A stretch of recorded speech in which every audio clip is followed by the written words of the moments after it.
Halo semuanya, jadi pada kesempatan ini kita akan membahas tentang produktivitas primer dan sekunder ya dalam ekologi. Jadi untuk mengawalinya kita lihat di sini ya. Jadi di sini tergambarkan sebuah ekosistem ya. Jadi di sini ada dua hal, ada aliran energi dan siklus materi. Ya, ini kurang ya kalimatnya ya. Harusnya ada siklus materi. Nah, jadi untuk energi dia itu ada istilah yang namanya aliran energi. Ya, jadi ekosistem tuh energinya mengalir. Sedangkan kalau materi itu bisa bersiklus. Nah, kalau kalian pahami, loh kok beda ya? Jadi misalnya kita bicara materi, gitu ya. Jadi di dalam ekosistem materinya, misalnya seperti karbon, nitrogen, itu bisa bersiklus di dalamnya. Ya, misalnya di sini kita lihat di gambarnya ya, ya.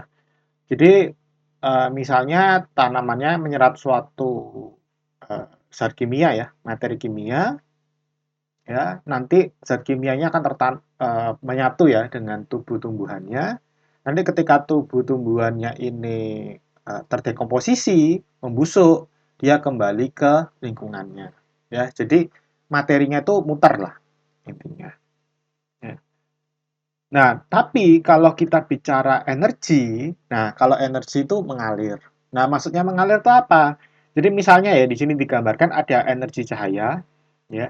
Jadi energi cahayanya ini masuk ya dari cahaya matahari, ya, ditangkap oleh tumbuhan, ya. Jadi dia convert menjadi energi kimia.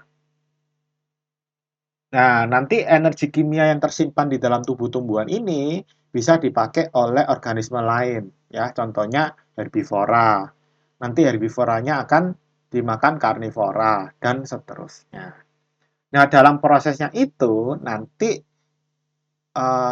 dalam pergerakan energinya itu ada energi yang lepas ya, ya dalam bentuk heat panas gitu. Nah, di sini ketika energinya mengalir, dia itu tidak bersiklus. Nah, apa bedanya? Karena dia ini tidak bersiklus, berarti ekosistem di gambar ini harus mendapatkan energi secara kontinu dari luar. Ya, jadi ekosistem ini butuh supply ya, supply energi cahaya dari luar. Ya, jadi kalau misalnya energinya ini bersiklus ya, ya dia tidak perlu dari luar, dia muter terus energinya. Tapi realnya tidak bisa. Gitu. Jadi misalnya contoh ya, misalnya kalian punya suatu ekosistem, lalu kalian tutup ya, tutup ya pakai sebuah apa ya sangkar ya, sangkar yang gelap ya, sehingga energi cahaya tidak bisa masuk. Ya sudah, ya. Jadi jumlah energi di dalamnya ini akan lama-lama akan turun ya, karena tidak ada supply dari luar lagi. Gitu. Tapi kalau materi ini bisa bersiklus gitu. Contohnya saja kalau kalian lihat di YouTube itu kan ada yang orang bikin terarium gitu ya. Terarium lalu ditutup gitu kan. Jadi kayak seperti gelas kaca yang dijadikan terarium, kan materinya itu kan tinggal dimasukkan ke dalam ya. Air, tanaman, batu-batuan dan sebagainya. Itu kan setelah ditutup itu kan setelah berapa tahun pun masih bisa bertahan ya. Karena materi di dalam wadah tersebut itu bersiklus gitu ya, berbeda dengan energi. Karena itulah kalau kalian membaca buku ada istilah aliran energi ya, tapi kalau untuk materi itu namanya siklus materi gitu.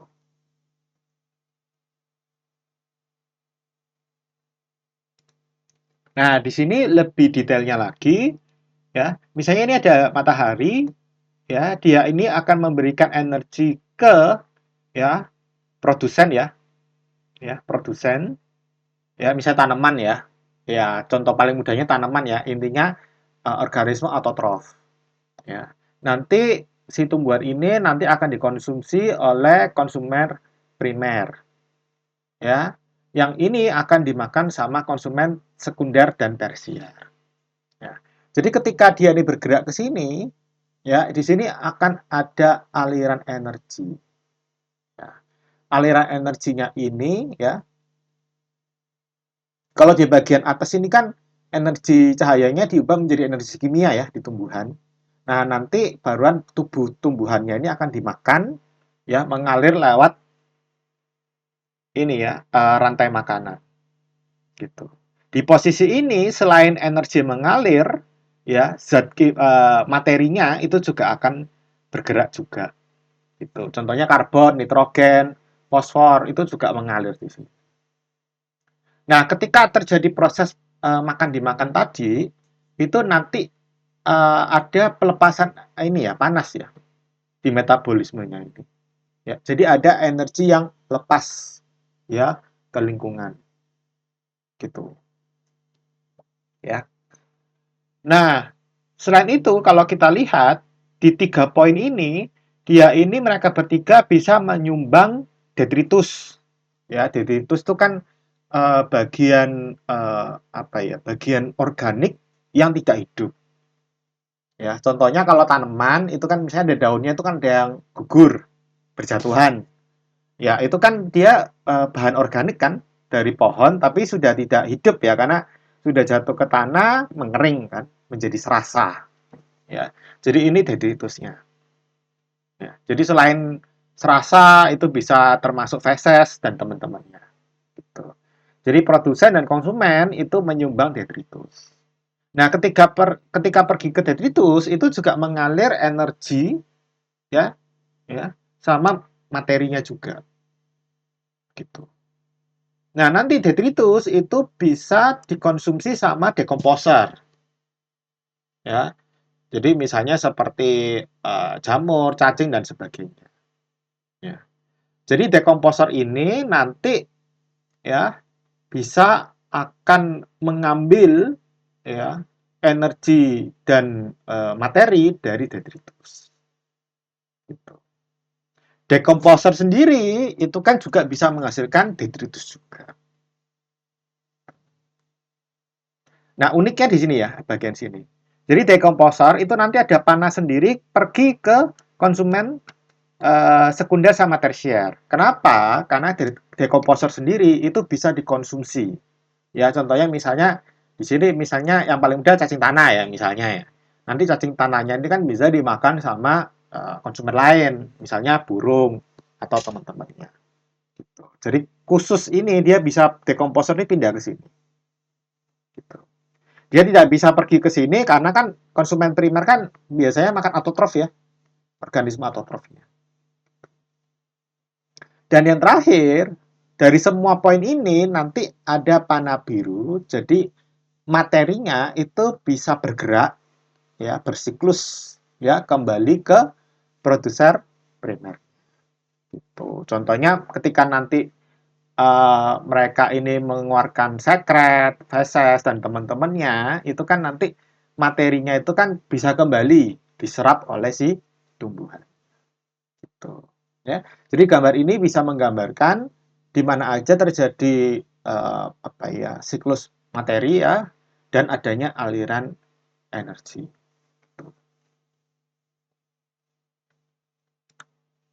Nah, sekarang kita akan fokus ke topiknya ya memang ya. Jadi produktivitas primer dan sekunder. Jadi yang pertama, jadi produktivitas primer ya. Di sini ada primer. Jadi produktivitas primer kotor ya atau GBP ya, ini pakai bahasa Inggris.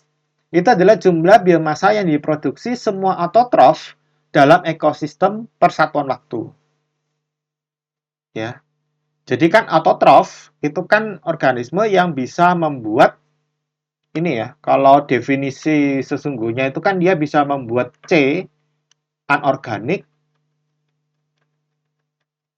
menjadi C organik.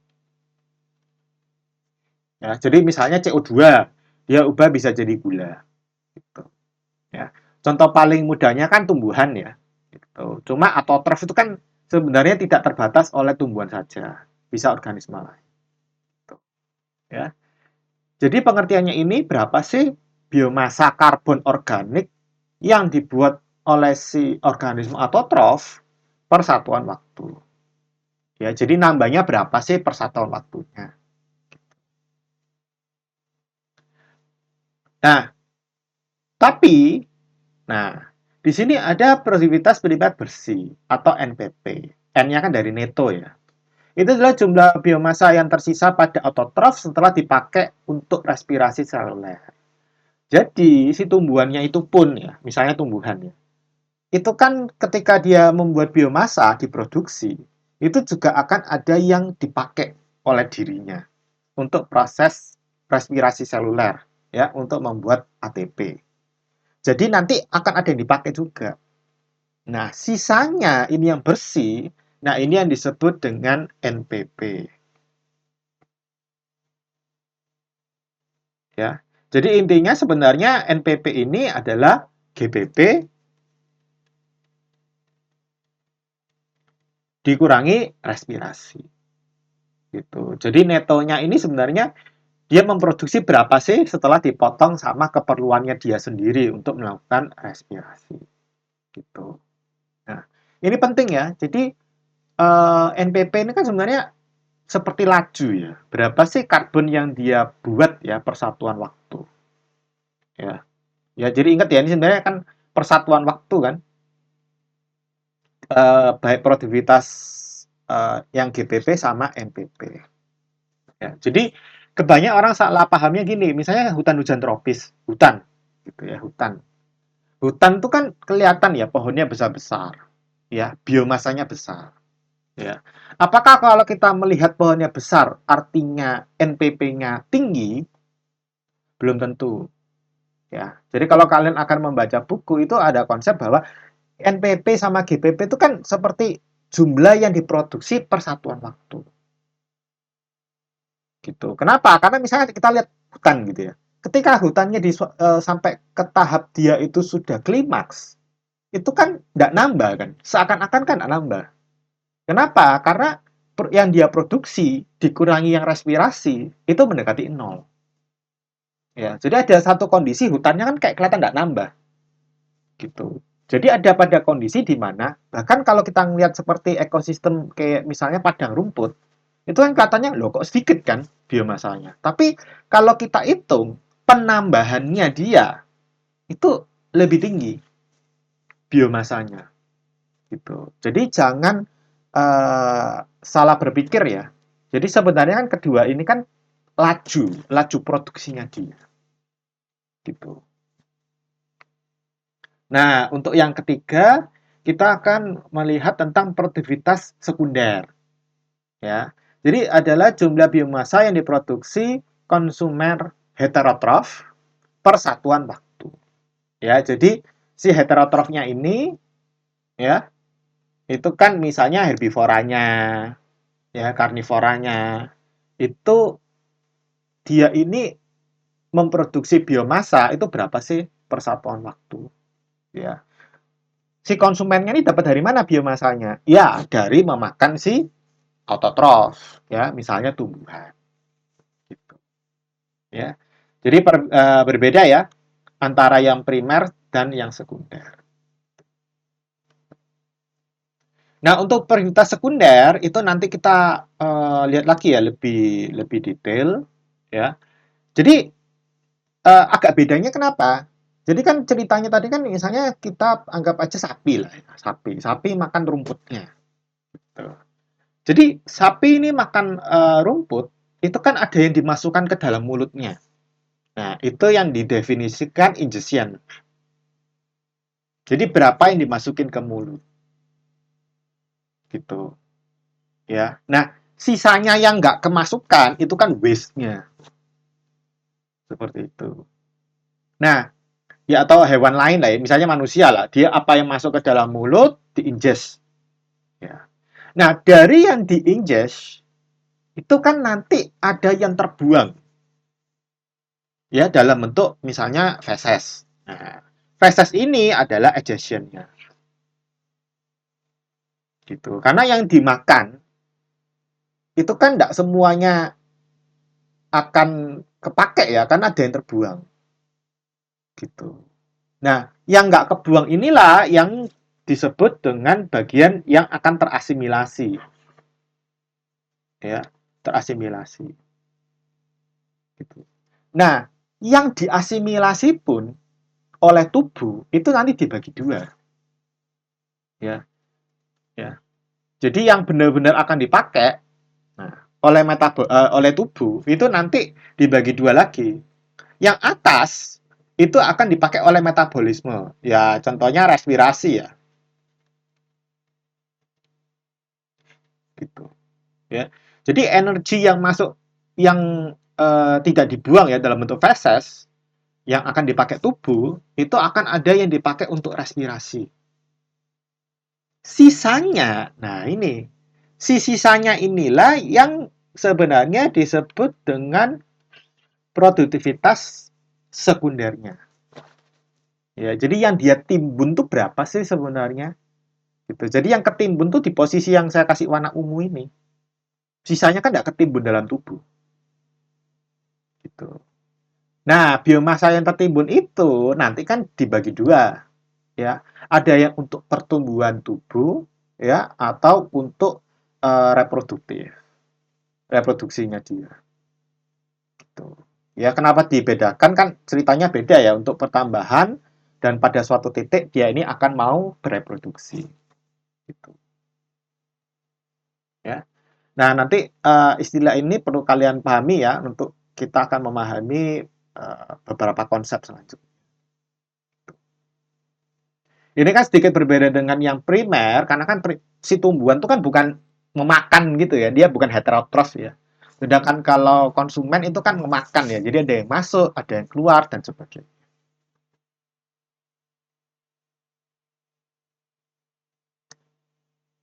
Nah, ini misalnya contoh ya, saya ambilkan gambar ya dari buku. Jadi misalnya ya di sini ada ulat memakan material tumbuhan ya, gitu. Ya, jadi dia makan ya. Jadi yang makan ini kan yang 200, ini kan yang diingest masuk ya ke dalam mulutnya dia. Nah, dari 200 joule ini energinya itu 100 kebuang dalam bentuk feses. Ya. Nah, 100 ini kan tidak diasimilasi, ada tulisannya not assimilated ya. Berarti sisanya itu 100 ya. Jadi sisanya 100, 100. Nah, 100-nya sendiri itu nanti dibagi dua. Dua bagian. Ada yang akan dipakai untuk metabolisme, respirasi, ada yang benar-benar akan dipakai untuk pertumbuhannya dia. Gitu. Nah, di sini yang dipakai untuk pertumbuhannya dia itu yang cuma 33 Joule. Ya, untuk pertumbuhan ya new biomasa baru ya. Nah, yang ini yang disebut dengan prioritas sekunder. Gitu. Nanti kan kalau respirasi seluler kan fungsinya untuk menghasilkan ATP ya untuk dirinya juga. Ya, untuk mempertahankan tubuhnya dia ya untuk tetap berfungsi.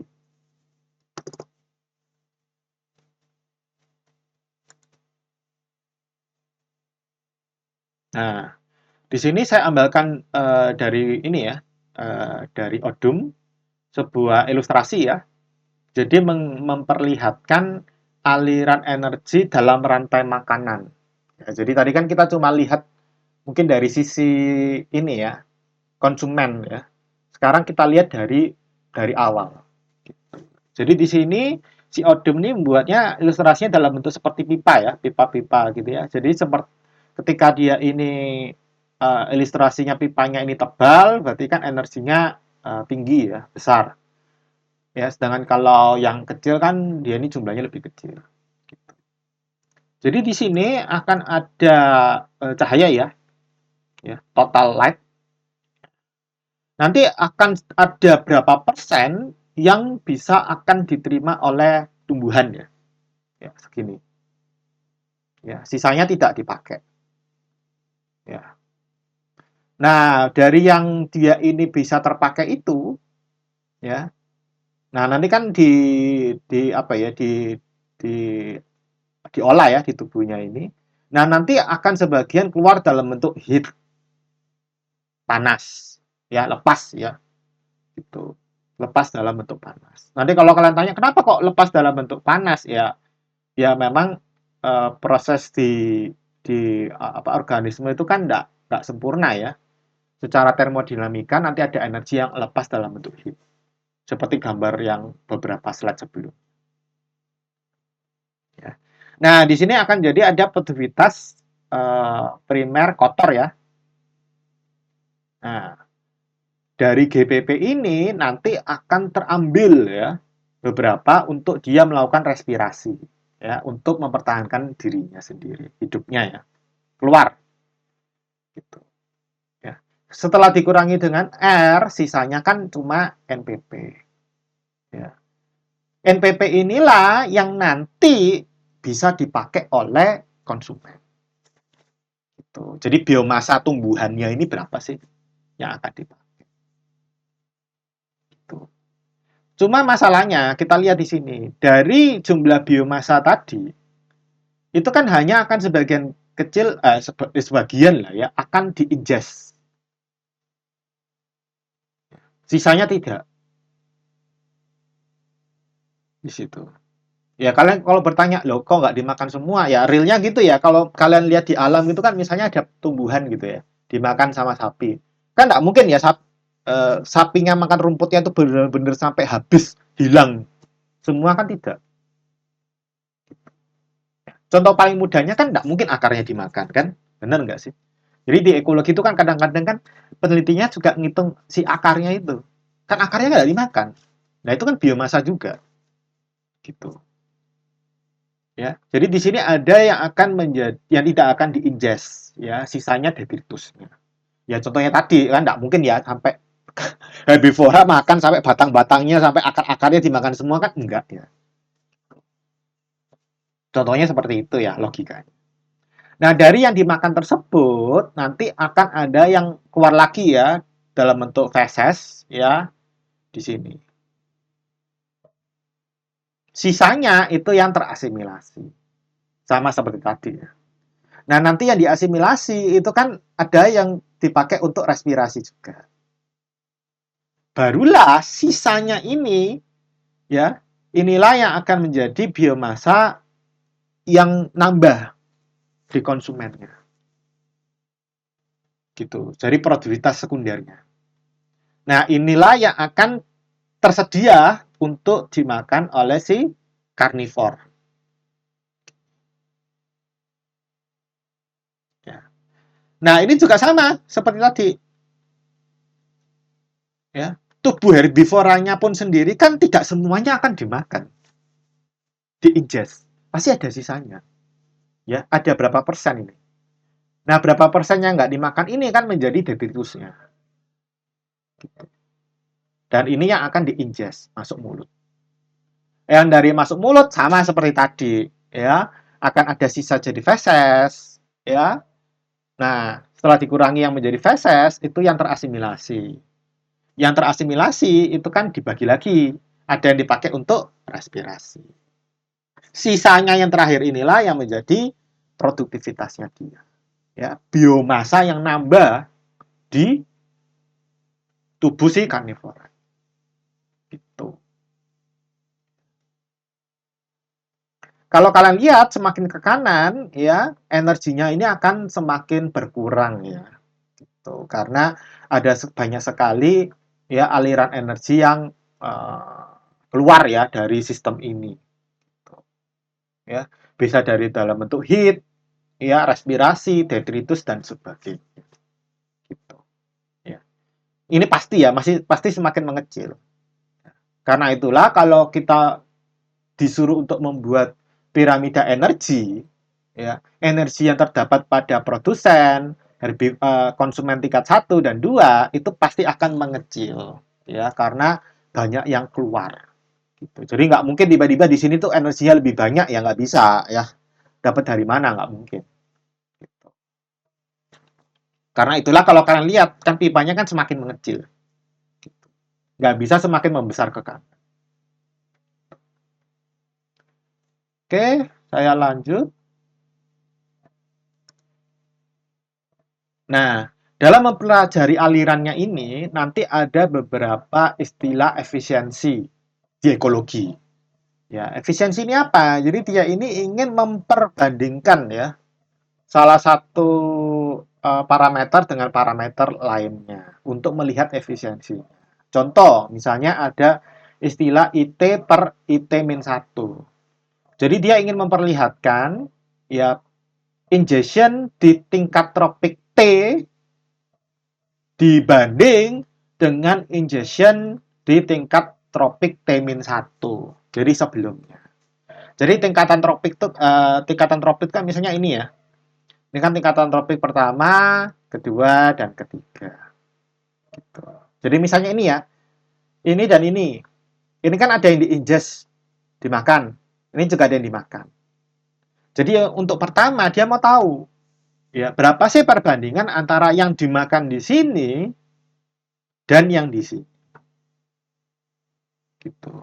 Ya. Jadi rasio yang pertama ini menggambarkan rasio ya perpindahan energi ya antar tingkatan tropik. Ya, tingkatan tropiknya berbeda.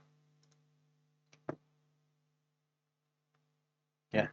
Jadi yang 5 ini ya, ini adalah rasio untuk menggambarkan ya energi antara yang ini ya, dua tingkatan tropik yang berbeda. Yang kedua, ini misalnya ya NPP dibanding dengan energi yang diterima pertama kali. Ya. Jadi fotosintesis efisiensi. Ya. Jadi energi cahaya yang diterima ya itu berapa sih yang bisa benar-benar dipakai untuk membentuk produktivitas primer yang bersih. Ya, ternyata bisa dari 1 sampai 5%. Ya, tergantung si tanamannya atau kondisinya. Ya, jadi orang ekologi mau tahu ya berapa sih efisiensinya. Ya. Yang ketiga, ya sebenarnya ini hampir sama ya dengan yang pertama. Jadi yang ketiga ini memperbandingkan jumlah asimilasinya. Ya. Kita memperbandingkan asimilasi di tingkat tropik T dengan T-1. Kalau yang keempat, ini memperbandingkan produktivitasnya di tingkat tropik T dengan tropik sebelumnya. Gitu. Dan yang terakhir, ini bisa dia mau tahu ya, perbandingan antara asimilasi di tingkat T dibandingkan dengan produktivitas yang sebelumnya.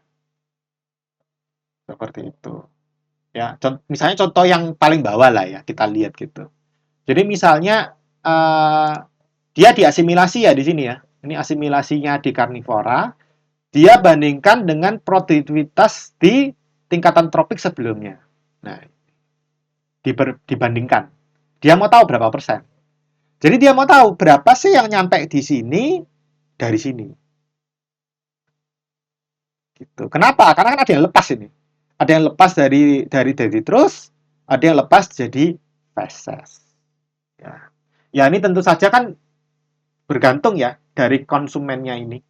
Ya. Si karnivoranya ini ngeluarin feses berapa banyak? Ya. Dia makannya ini perilakunya gimana sih?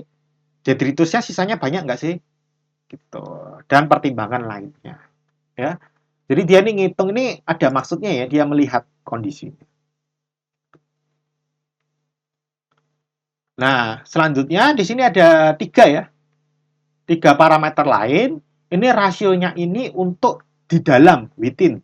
Di dalam tingkatan tropik yang sama. Ya, jadi dia tidak membandingkan dengan tingkatan tropik sebelumnya ya, tapi dengan dirinya sendiri. Ya, contoh yang pertama, ini produktivitasnya dia dibandingkan dengan yang diasimilasikan dia. Ya, jadi dari yang diasimilasi itu berapa yang akan jadi produktivitasnya? Berapa persen?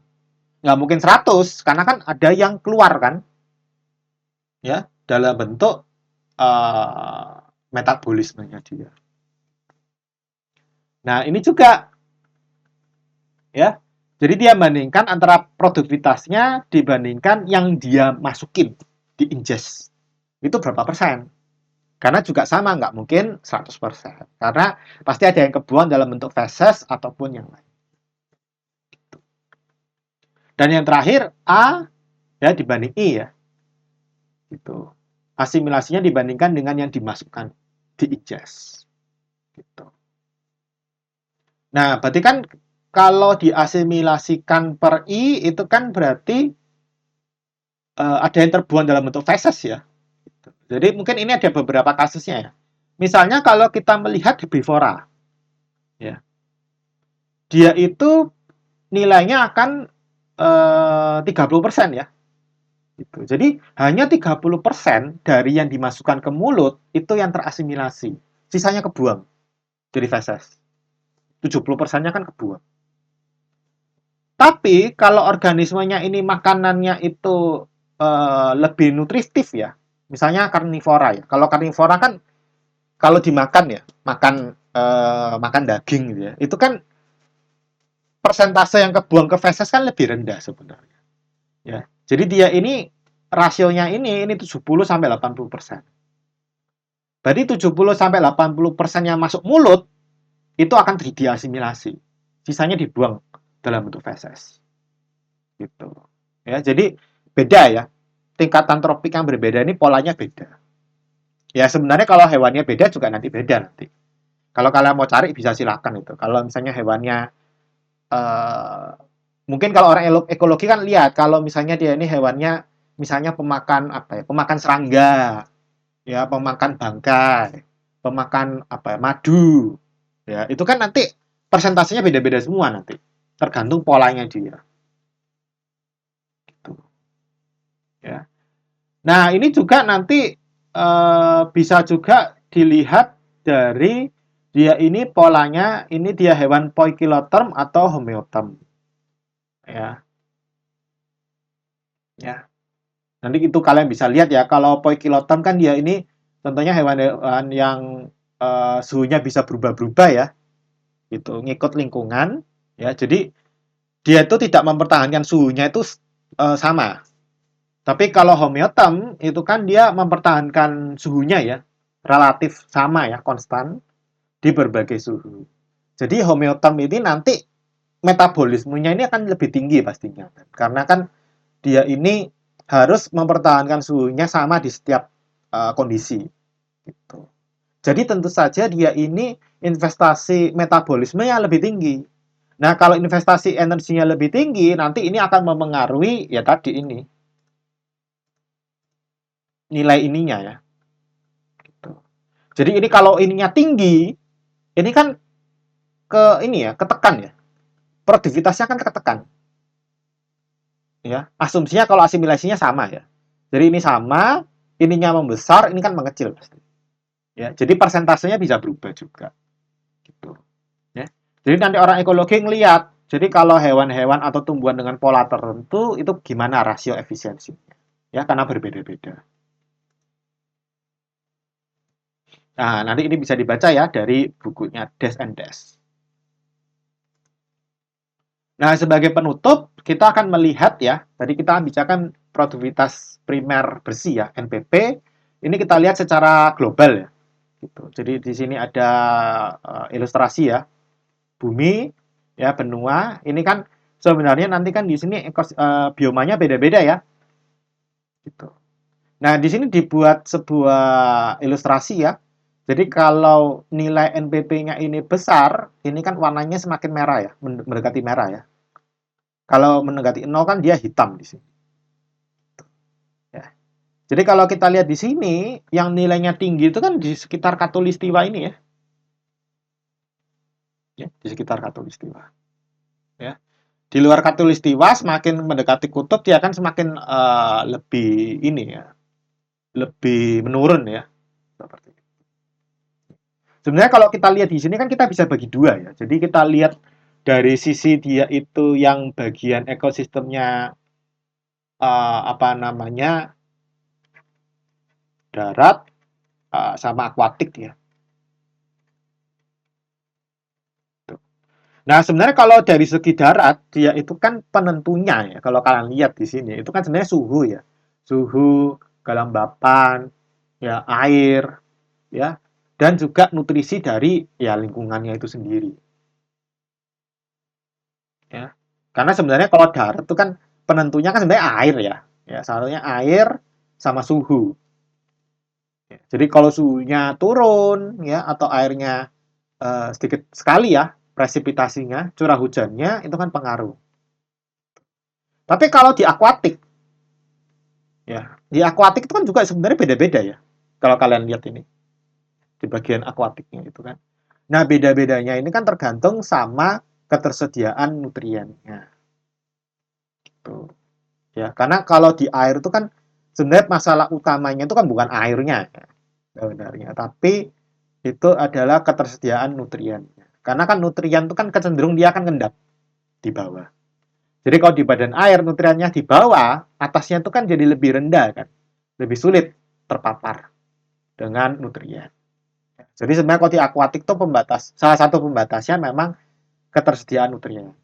Gitu. Karena itulah kalau misalnya kalian punya apa ya, misalnya di rumah saya kan ada kolam ya. Kolamnya tuh pernah ketumpahan ini pupuk. Lalu saya bersihkan, tapi kan sudah terlanjur ya. Jadi ada pupuk yang terlarut. Ya setelah berapa minggu tuh kan terus tumbuh alganya. Ya, alganya tumbuh terus. Ya, jadi biomasa alganya tumbuh terus tidak terkendali. Ya seram itu. Ya, saya bersihkannya lama banget itu. Ya, jadi NPP-nya naik. Ya itu pas saya lihat, oh iya ini NPP-nya naik karena kan biomasanya nambah terus ya si alganya itu. Ya. Pada kondisi normal kan alganya tumbuhnya biasa-biasa aja, tapi ketika kita berikan nutrisi, dia itu kan langsung naik. Karena pada umumnya air itu kan nutrisinya terbatas. Ya. Jadi air itu kan rendah sebenarnya nutrisinya, realnya. Ya, ya selain itu sebenarnya juga cahaya ya, karena kalau kita bicara air itu kan ada pembagiannya ya dari yang paling atas sampai yang paling dasar. Di dasar itu kan sebenarnya sudah tidak dapat cahaya ya. Jadi pasti NPP di bagian bawah itu kan lebih rendah pasti. Gitu. Atau bisa nol ya kalau nggak dapat cahaya. Seperti itu. Ya. Jadi ini sebenarnya juga bisa dilihat ya, darat sama akuatik ini sebenarnya yang mempengaruhi NPP-nya ini beda. Nah, nanti teman-teman juga bisa baca ya. Sebenarnya ini bisa kita telaah ya. Ini bagian sini ada bioma apa. Seperti itu. Ya, karena keunikannya kan nanti mungkin bisa dibahas lebih dalam tuh kan hutan hujan tropis itu bagaimana NPP-nya, ya. Lalu terumbu karang itu gimana?